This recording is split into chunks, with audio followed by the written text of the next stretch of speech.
Um, Once again, I'm back, but this time today I'm going to use English.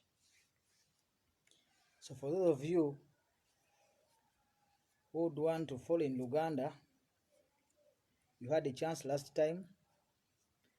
This time I'm using English because of the topic I've come to discuss. Today, last time for those of you who watched me, I talked about the greed among the leaders in the Catholic Church. But today I'm here to talk about politics. So for those of you who are watching me, help me share this video because I have new evidence and I have new information that I'm going to share with you. Believe me, if you don't like me this time, it means you have a problem. So,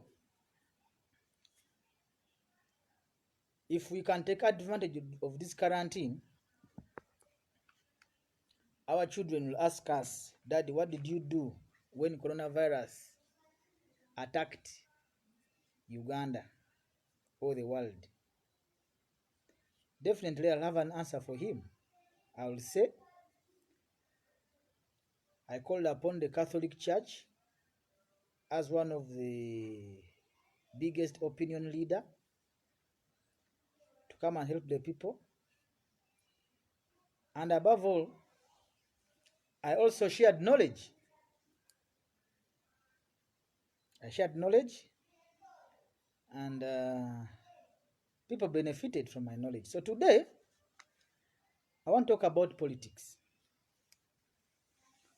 Because politics is one aspect that influences society. Politics, if I can define politics, politics is a science. A science, we studied science. What is science? Science is the study of living things and non-living things. Now, if I relate that definition in politics, I will say politics is a science that governs all sciences in the world. What am I saying? There are so many sciences in the world. We have political science, we have medical science, we have social science, we have engineering science, we have military science. Call it whatever name you'd want. But anything that a human being endeavors to study or invent is called a science.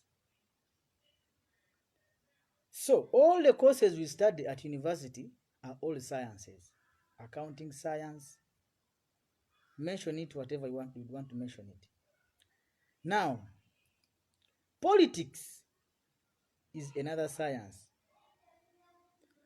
But again, politics, it is the science that governs all other sciences, regardless.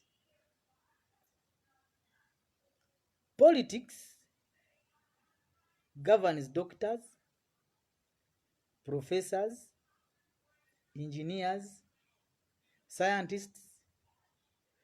Mention.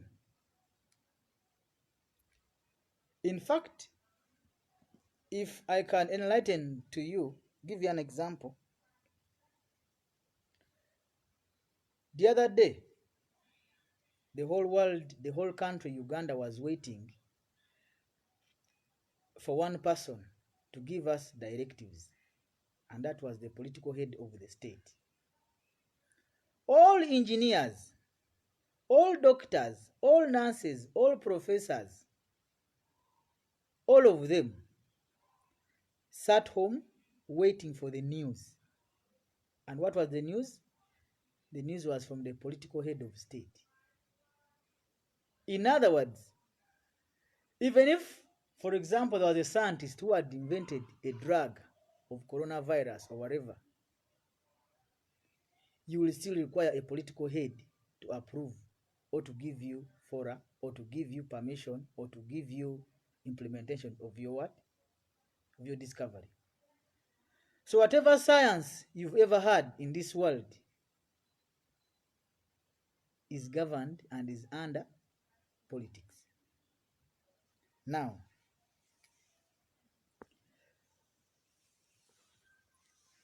if you can remember, or if you know, many people do not have a slogan, which happens to be a mistake, that people do not know. That slogan, people say, do not politique. Don't politicize these things. I want to tell you, that slogan is a mistake for someone to say. Because everything in society is managed, is governed by politics or political science. Now, if you ever hear someone saying, do not politique, do not politicize, just know that person is either ignorant of what he's saying or is hiding something from you, or is obstructing you from knowing the real truth and relating what they are saying to the existing situation. You cannot dwell with politics in anything, in solving any problem or dealing with any situation in the world. You will always have to involve politics. I've already told you, even if you're a professor, if you invent a drug today that cures coronavirus, you will need a politician, a political head to give you a go-ahead. That's how politics, and that's how strong politics is. You hear all these people saying political head, the political head. Right now, in all the districts, a judge, a politician appointed by maybe an RDC appointed by a politician is now stronger than the magistrate. He can easily order to withdraw your vehicle. At this moment, a politician is bigger than even the magistrate in a district. That's how serious politics is. So, if you ever hear someone saying that do not involve politics, do not politicize, not do what, that person is hiding something, and that person doesn't want you to know. That person is diverting your brain, and does not want you to know probably the intention behind his statements.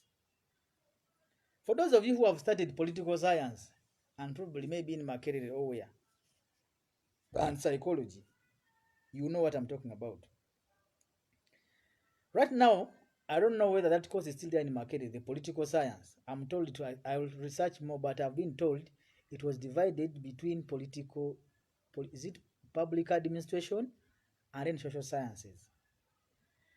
Politicians do not want to teach you politics, because politics is a study that will enlighten your head, which mathematics doesn't do.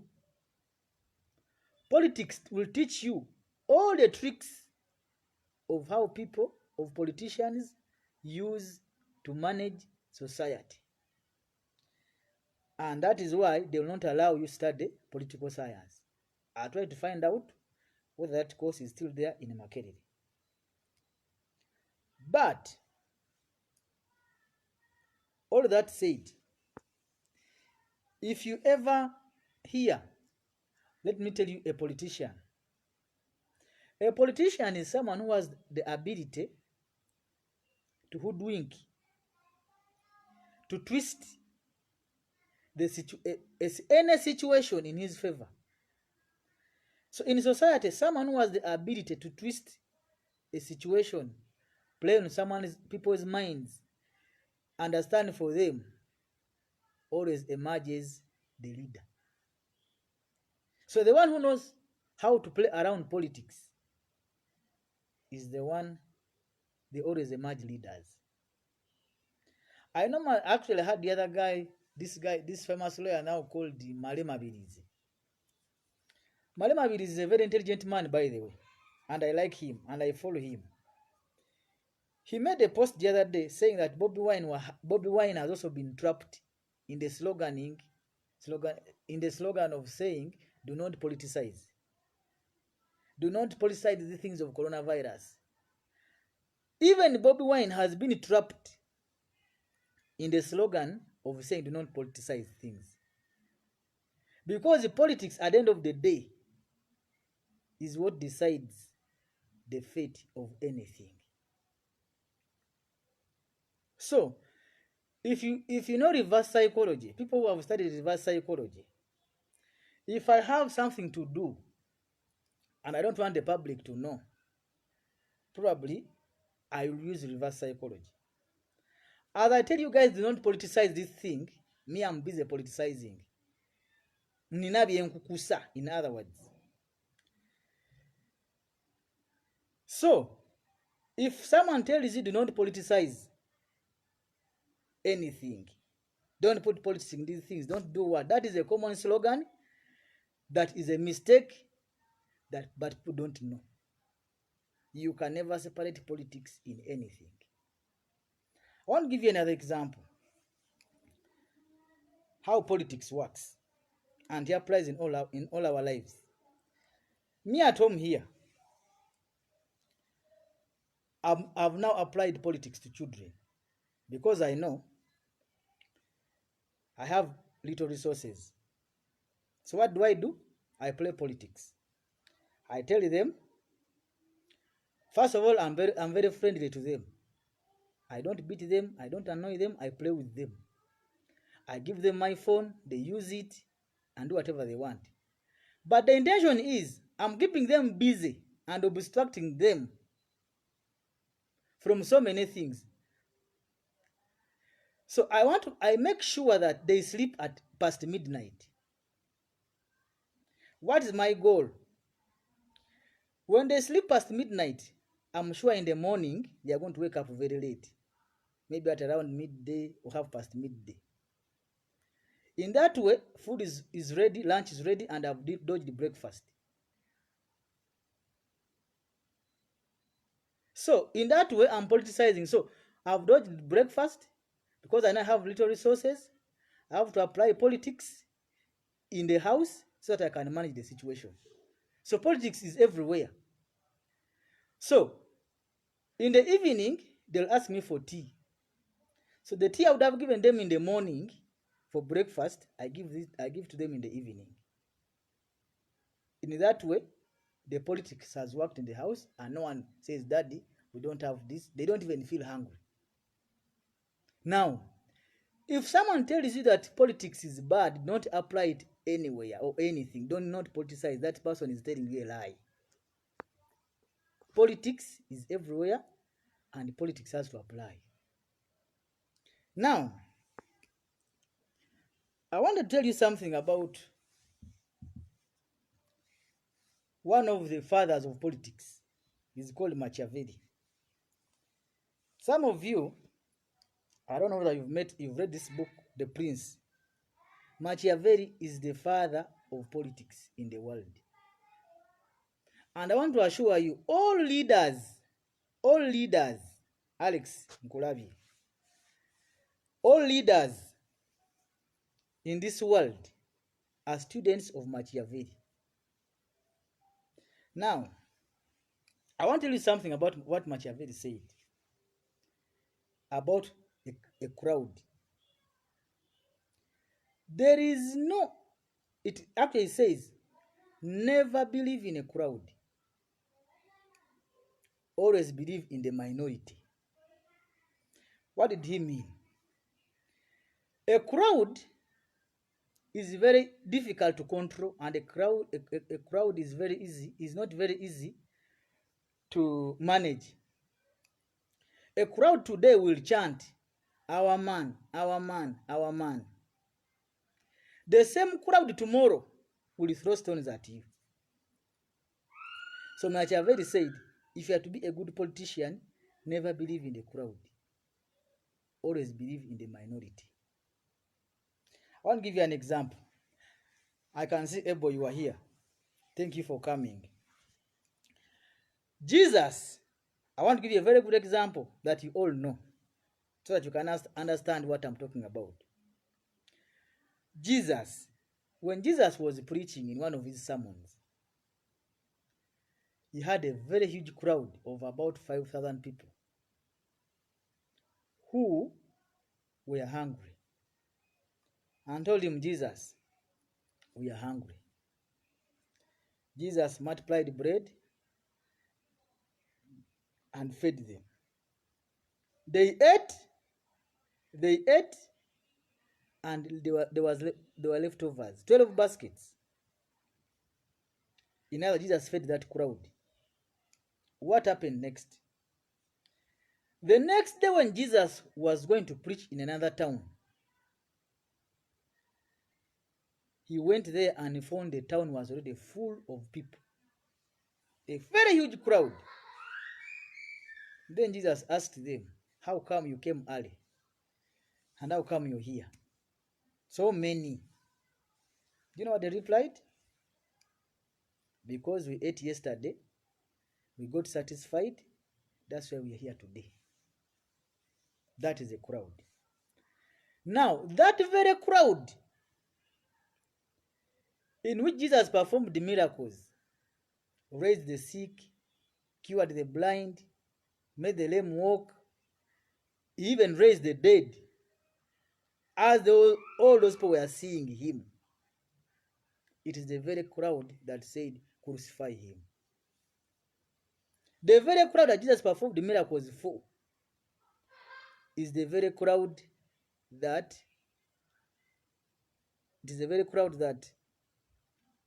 threw stones at Jesus.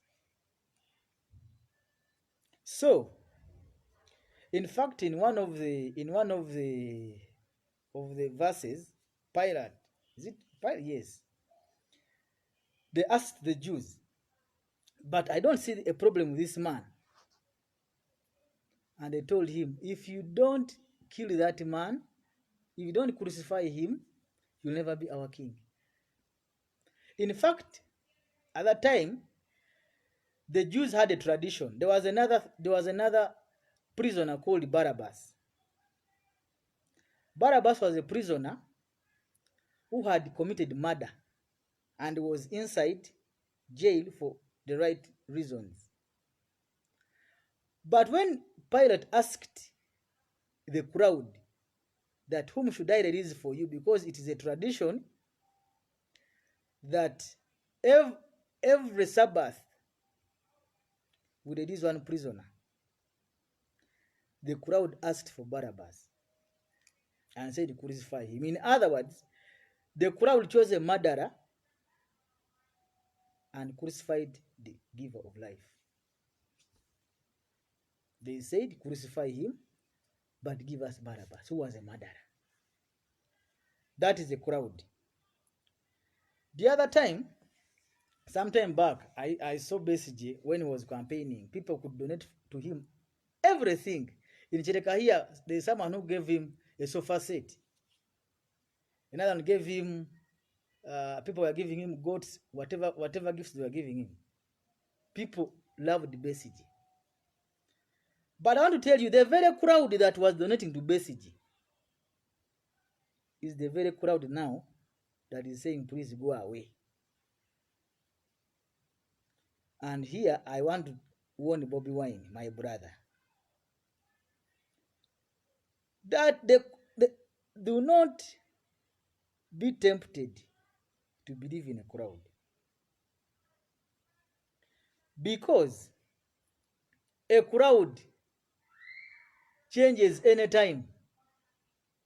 They will chant Bobby today, Bobby today, Bobby today. The very crowd after a certain time, it will be the very crowd that will throw stones at you.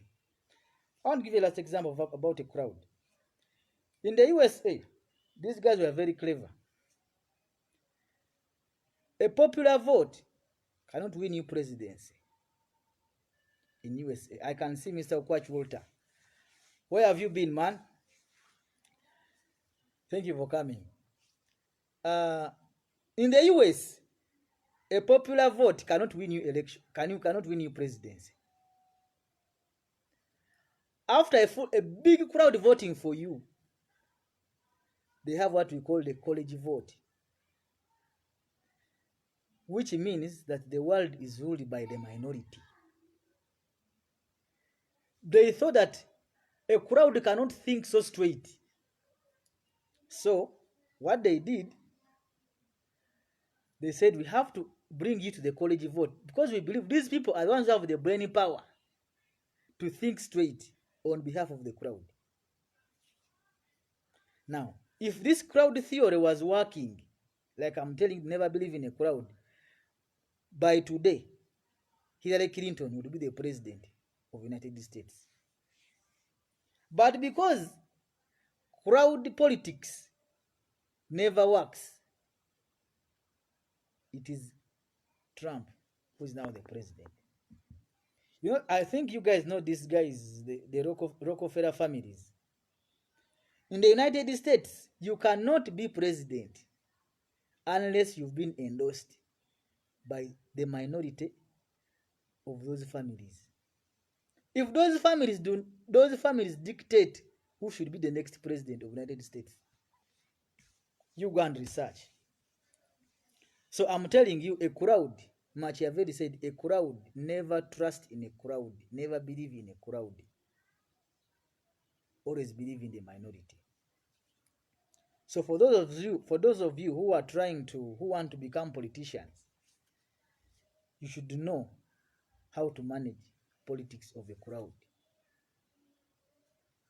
Now, there are some few Ugandans that I really like, and I follow them so much.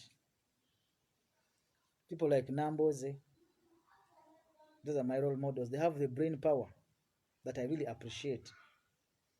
Muhammad Nsereko, Frank Gashumba, Charles Romshana, Andrew Mwenda, although sometimes he's controversial, and many others.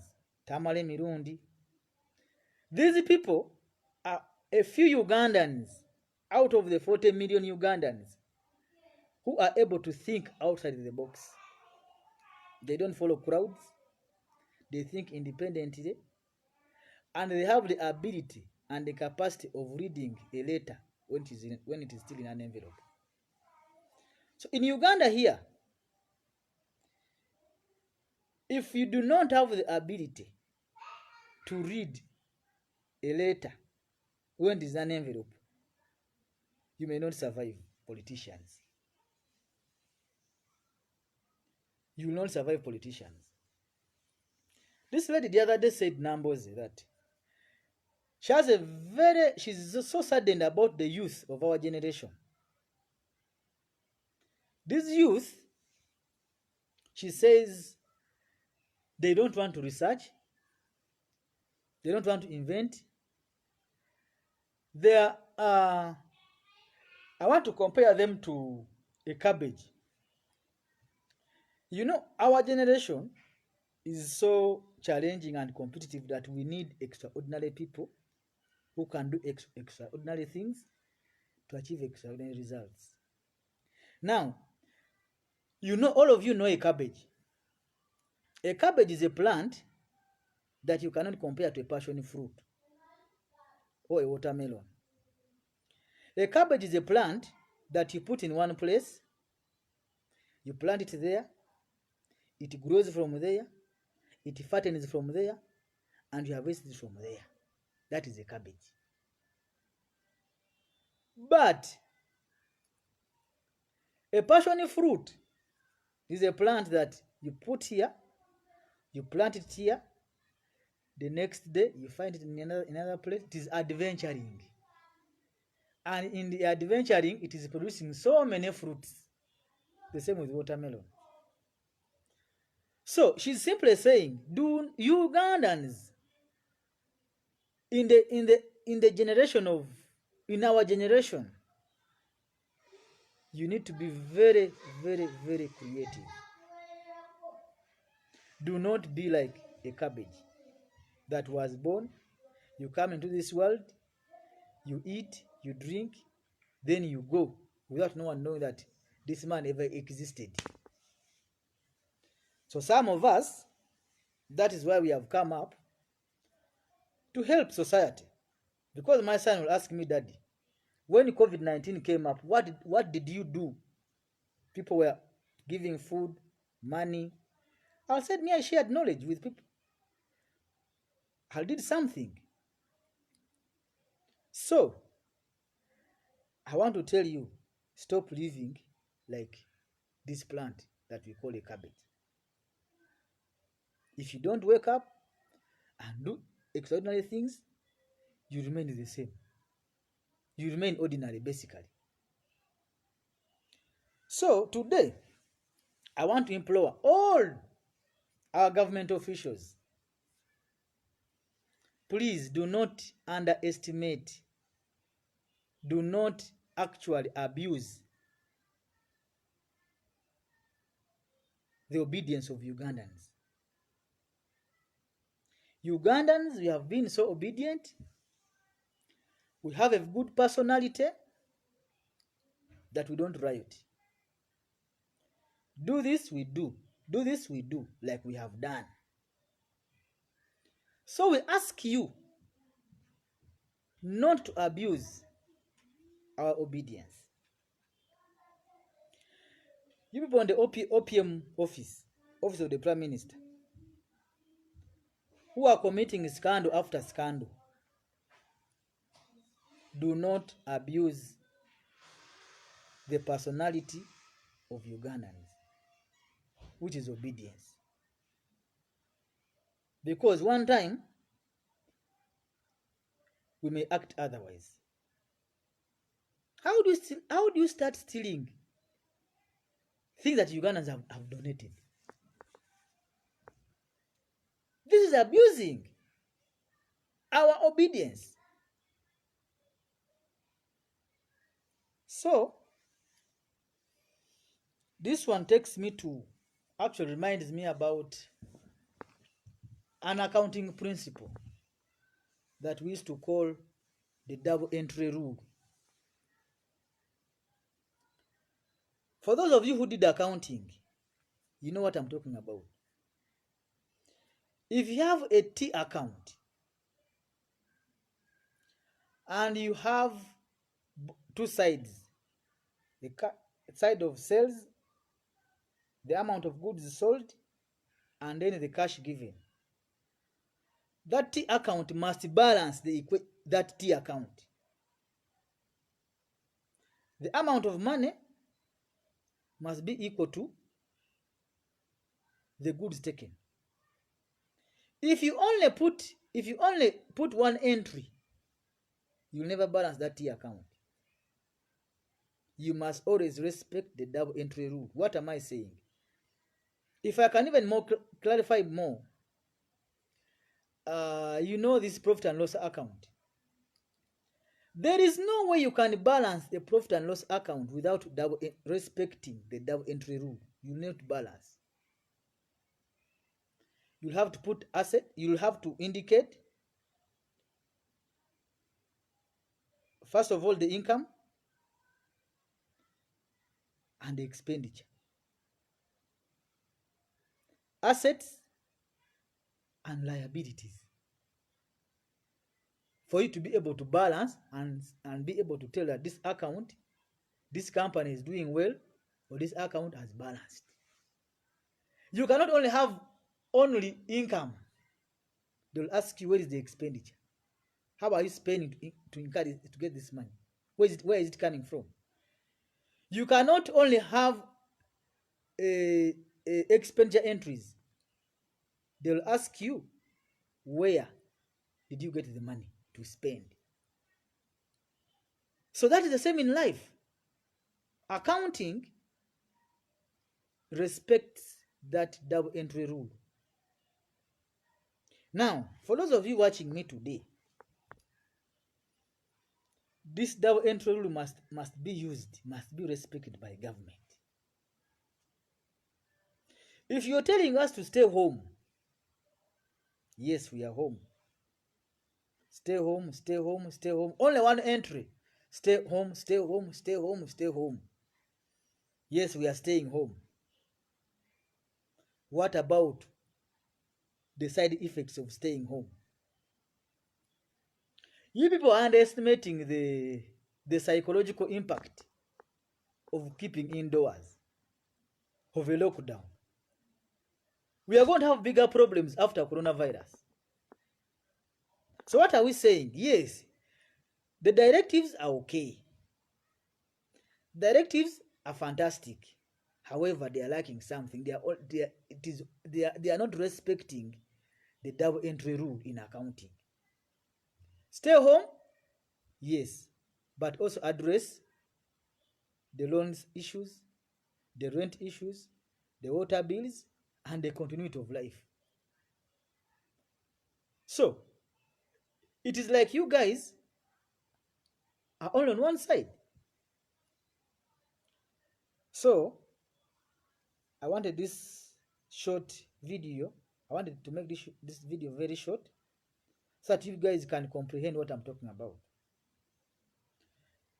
Do not underestimate. Actually, Dr. Ebuku said, I was watching him on NBS.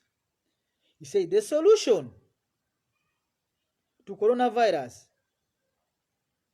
might become the problem itself if you don't address the double entry rule.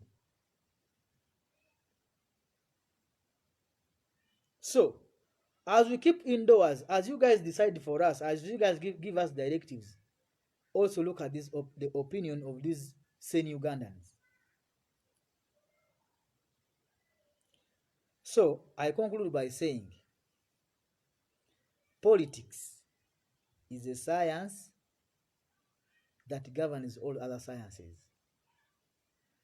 I have a friend of mine called Ebo. Is he actually watching me? This guy is an engineer. But in the beginning, I've been saying that politics, there are so many sciences. Engineering science, medical science, social science. But all those sciences are managed by politics. All of them. That is why all of us sat at home, engineers, professors, nurses, doctors, waiting for the political head to give us direction, to announce, to give us the news that we wanted to know.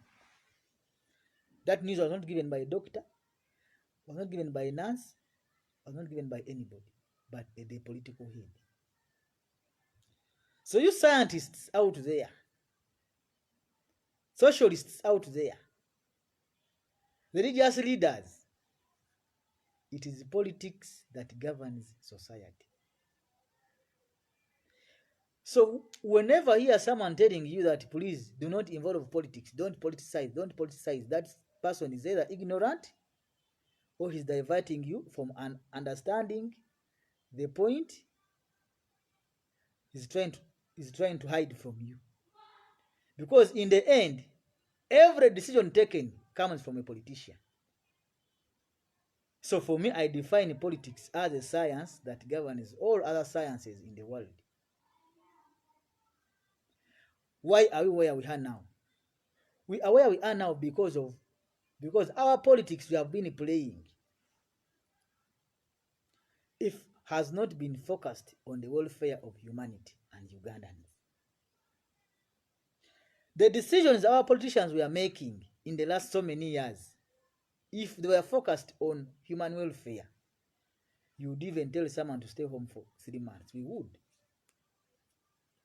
But because it has not been so, our politicians, the decisions they have taken have betrayed us. That's why we are saying we cannot afford. We are saying, give us food. No one can stay home for 3 months in this country and survive. So, whenever I hear someone telling you don't politic, is ignorant or does not want you to know and relate situations that are happening and that are being taken. They are basically hiding something from you. As for them, they are playing politics. They are telling you not to play politics. You can never do anything without involving politics. I've told you already that to this time, I'm playing politics in my home. I'm making my children sleep beyond midnight to ensure that they wake up very late tomorrow at around 1. So by the time they wake up, I've cooked food and I've dodged breakfast. So they ask me for tea in the evening, so the tea I would have given them in the morning, I give them in the evening and then they sleep because I have limited resources. I'm playing politics in the house. And I'm making sure that they have my phone. I'm very friendly to them. I'm giving them all the tricks to ensure that they don't feel hungry, so that as days keep moving. So I've applied politics. I make sure they watch cartoons. I make sure they play games on my phone. I make sure they sleep late. I ensure that they sleep past midnight so that they can wake up late the next day and I dodge breakfast. That is politics. So you can't tell me don't politicize, don't politicize. Why not? So, finally,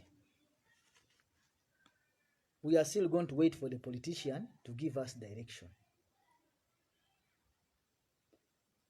Whether you are a scientist who is going to invent a drug that cures coronavirus, you will seek permission from the political head. So Bob Wine, don't be trapped by people telling you, here, don't politicize this coronavirus. No. We have to politicize it. You can't tell us to just sit and say, do not politicize. Then what do we do? When your political decisions have led us to where we are now? You are making mistakes. You made people escape from the airport. The people who are bringing in the virus are the people who are entering the country. These guys who are the recent victim of COVID-19 was a truck driver. So it is like what the president is more interested in is what is bringing coronavirus in the country. It is not our problem. But for you come up and say only truck drivers. But these people are coming from outside. For us, Ugandans have been obedient. We are indoors, like you've said. But again, what you seem to be liking is what is bringing the virus in the country. So we need to understand how politicians play their games. So you are not going to tell us, people who have an extra brain who can think, to ignore politics in these issues. No. Politics must apply and is what is applicable in every situation. So, today I'm going to end there. Share this video and make sure that you like my page. I put out a page called Sober. That page, that group is going to be for intellectuals. If you're not an intellectual, please don't comment. Because these things are for people who can read letters when they're in envelopes. Because when I talk about politics, how it influences society, and you say don't politics, that means you don't know what I'm talking about. So, that's it for now. Thank you for coming. And stay safe. And listen to the directives of the state. But we ask the state to apply this double entry rule that we are taught in accounting. You cannot just only put one single entries. Stay home, stay home, stay home. Then after staying home, have a good time for now.